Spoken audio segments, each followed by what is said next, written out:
Yo, what's going on YouTube? I'm JPEX and I'm back with another Gray Zone Warfare video for you today, and we're discussing a video that Madfinger Games put out recently where they talked with the first community leaders and they went over a Q&A session. And that video is about 40 minutes long, and I'll put that in the description below if you guys want to watch the full thing. But I wanted to summarize it and bring out my top 5 changes that I think are coming to Gray Zone. So first on that list, we're going to be talking about character progression system.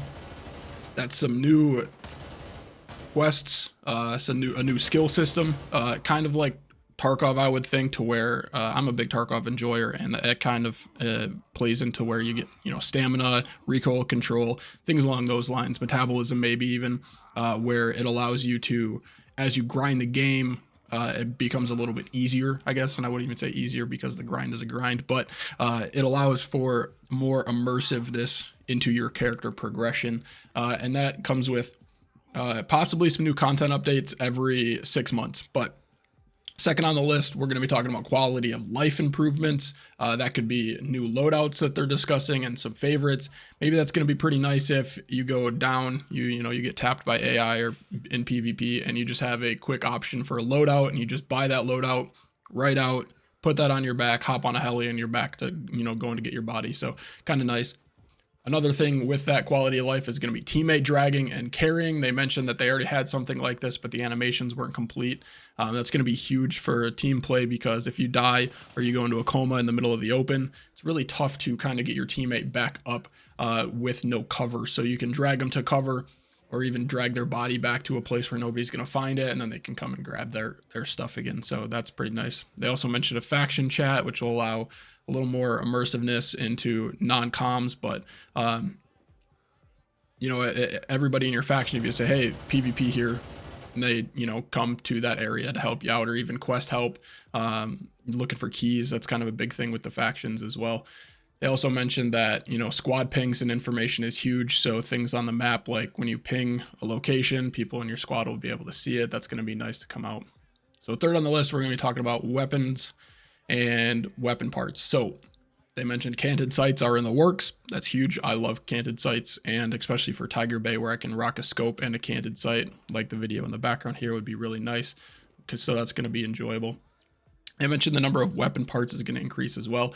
Maybe not the number of weapons. They did mention a new weapon will come out, like the 50 cal or a 338. That'd be super nice for a sniper rifle or a single caliber or a single shot weapon. But the number of weapon parts will increase. They mentioned that the calibers that they currently have in the game for ammo allow for a lot of different weapons to come into the game itself, which is going to be nice. So maybe we'll see a couple of different guns for the same calibers. They did mention that they're going to balance and maybe test further a lot of the ammo. Some of the ammo, it seems to be bugged. The higher tier ammo doesn't pen as high as the lower-ish tier ammo, so hopefully to see that come out. Also, durability of the weapons, it's actually going to show physically on the guns. That's cool. It's a super cool option. And then the ability to repair those weapons once they get too low. So fourth on the list is the map itself. We'll be talking the day and night cycle. The day and night cycle, they mentioned, is going to be coming out with content 1, which should be coming out later this year, or update 1, sorry, it should be coming out later this year. That is going to be still on schedule, even though their optimization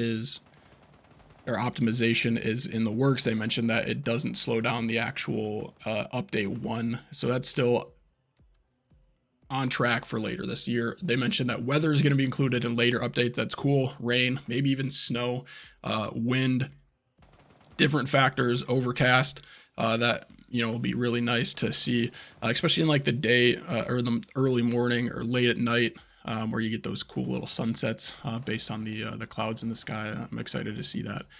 They mentioned a possibility of new biomes as well, but I don't know if they're going to bring that out for Ground Zero or what. And last on the list, and the most excited I am about, is the AI improvements and evolvements. They mentioned that it is super early in the development process, the AI, that it's very basic, and that there's a lot of changes coming. Update 1 specifically later this year will bring an update to the AI that will allow them to be more player-like. They'll utilize cover better. They'll have new tactics. They'll throw frag grenades. They'll make it a little bit nicer for when you're trying to fight them and not be as robot-y, I'm hoping. So we'll hope to see, that they will move around the map they mentioned. They return to base at night to sleep. So they might not even be in the same location of the actual, like in the mall, right? And then they'll go to the base to sleep. So maybe night is going to be the best way to clear the mall. We'll have to see. I'm really excited to see what the changes are coming out and what they're bringing. So hopefully this is a little bit shorter than the main video, but if you want to watch that again, that's going to be in the description below, and we'll discuss that further. But thanks for watching, guys. Please remember to like and subscribe if you enjoyed the content so I can continue bringing it out for you guys, and we'll see you later.